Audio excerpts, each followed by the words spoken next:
ఈయన 11 ఏళ్ళు, 12 ఏళ్ళకి బెయిల్ మీద ఎలా ఉంటాడనేది ప్రశ్నించారు. సో, ఈ నేపథ్యంలో నిన్న సుప్రీంకోర్టు ఒక తీర్పిచ్చింది. జస్టిస్ బివి నాగరత్న ఆధ్వర్యంలో జస్టిస్ సతీష్ చంద్ర ద్విసభ్య ధర్మాసనం. హ్మ్. దీంట్లో ఇప్పుడు 2 రకాల పిటిషన్‌లేసాడు రఘురామకృష్ణరాజు. 2023లో ఆయన ఎస్ఎల్‌పి స్పెషల్ లీవ్ పిటిషన్ ఏసాడు. అందులో 2 ఏందంటే, ఒకటి ఈయనకి బెయిల్ రద్దు చేయమని, 2 తెలంగాణ హైకోర్టు నుంచి వేరే రాష్ట్రానికి మార్చమని. అంటే ఈ రాష్ట్రంలో ఉంటే దీంట్లో న్యాయం జరగదని. అంటే ఇక్కడ ఉండేది సిబిఐ. ఇక్కడ నుంచి వేరే రాష్ట్రానికి మార్చమని ఆయన దీన్ని ఇది చేశాడు. ఈ సిబిఐని తెలంగాణ హైకోర్టు గైడ్ చేస్తుంది ఈ కేసులో. సో, మార్చమని ఏసాడు. సో, దాంట్లో ఫస్టు వేరే మేము కింది కోర్టుల్లో జోక్యం చేసుకోలేము. అంటే ట్రయల్ కోర్టు విధానంలో మేము జోక్యం చేసుకోలేం. అది కరెక్ట్ కాదు. సో, మేము దీన్ని వేరే రాష్ట్రానికి మార్చాల్సిన అవసరం కూడా ఏమీ కనిపించట్లేదు. ఆల్రెడీ హైకోర్టు ఆదేశాలు ఏం చేసింది సిబిఐ కోర్టుకి, రోజువారీ విచారణని కంటిన్యూ చేయమని చెప్పింది. ఆ ప్రాసెస్ జరుగుతుంది. సో, దీంట్లో మేము జోక్యం చేసుకోమని ఆ పిటిషన్ కొట్టేసింది.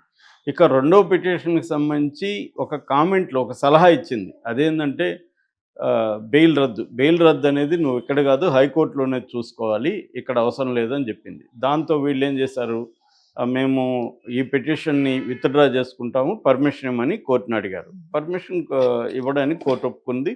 దీన్ని హైకోర్టుకి పంపించి హైకోర్టు కూడా చెప్పడానికి కూడా సుప్రీంకోర్టు ఒప్పుకునింది. సో, ఇప్పుడు రఘురామకృష్ణరాజు ముందున్న ఆప్షన్ ఏంది, మళ్ళీ వచ్చే హైకోర్టులో పిటిషన్ వేయాలి. ఏంటి, బెయిల్ రద్దు చేయమని.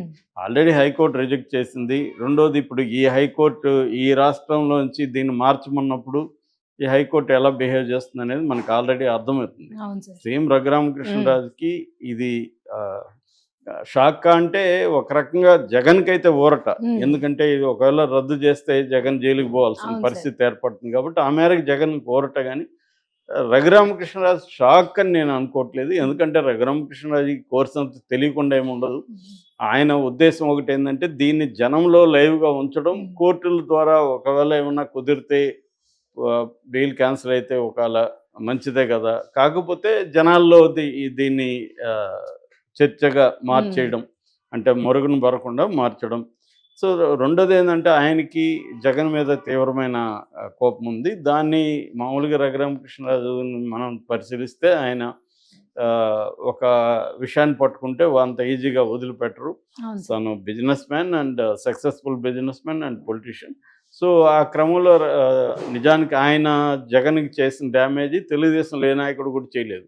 ఎందుకంటే 24 అవర్సు అసలు ఈయనకి వేరే పని లేదా అని కూడా చాలామంది అనుకునేవాళ్ళు. ఈయన ఎంపీగా ఢిల్లీలో కూర్చొని ఏం చేస్తున్నాడు అని కూడా అనుకున్నారు. కానీ ప్రజలు మళ్ళీ ఉండిలో ఆయన్ని గెలిపించారు. సో, ఆ రకంగా రఘురామకృష్ణరాజు 24/7 365 డేస్ జగన్ మీదనే యాంటీగా ఉండడం, దానికి తెలుగుదేశం మీడియా ఆయనకి స్పేస్ ఇవ్వడం, ఆయన ఎప్పుడు కోరుకుంటే అప్పుడు లైవ్ పెట్టడం, ఇవన్నీ చేసే జగన్కి ఆ మేరకు నష్టం జరిగిందనేది మనకి ఎన్నికల రిజల్ట్ చూసినాక అర్థమవుతుంది.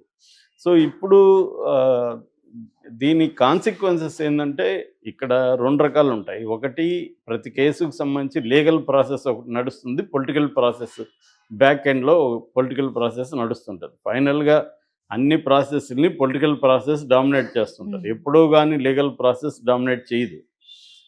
సుప్రీంకోర్టు వీళ్ళందరూ కూడా ప్రతిదాన్ని లీగల్గా ప్రొసీడ్ అవ్వాలని అనుకున్నా కూడా చాలా విషయాల్లో పొలిటికల్ ప్రాసెస్ డామినేట్ చేయగలదు. ఎందుకంటే ఇన్వెస్టిగేటివ్ ఏజెన్సీస్ పొలిటికల్ ప్రాసెస్కి లోబడి ఉంటాయి.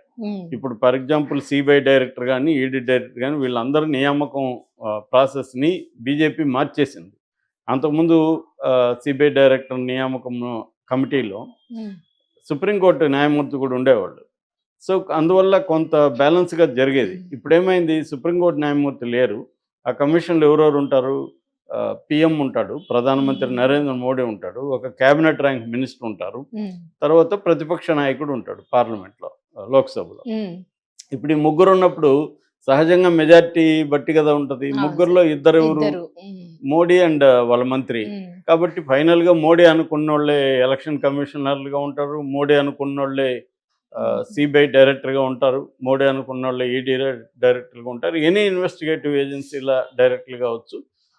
వీటికి ఒక ట్రాన్స్పరెన్సీ అనేది పోయింది. మోడీ అనుకున్న వాళ్ళే వ్యవస్థల్లో ఉంటారు, అందువల్ల అన్ని వ్యవస్థలు మోడీ కంట్రోల్లో ఉంటాయి.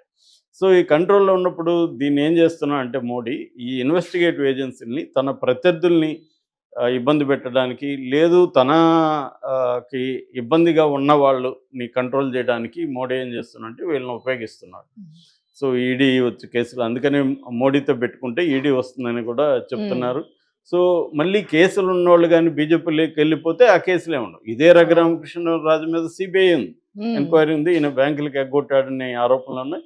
కానీ మరి రఘురామకృష్ణరాజు ఏమో తన మీద సిబిఐ ఇది పెట్టుకొని జగన్ సిబిఐ కేసుల్లో జగన్ బెయిల్ రద్దు చేయండి అంటాడు. మరి తను కూడా అడగచ్చుగా, నా కేసుల్లో కూడా త్వరగా తేల్చండి అని రఘురామకృష్ణరాజు ఎందుకు అడగడు? సో ఈ ప్రశ్నలు వస్తాయన్నమాట. అందువల్ల జగన్ని ఇన్ని రోజులు ఉన్నాడంటే కూడా ఆశ్చర్యం మనకు.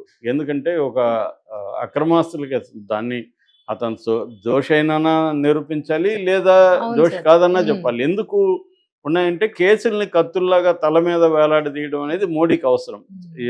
జగన్ కంట్రోల్లో ఉండాలంటే జగన్ మీద కేసులు ఉండాలి.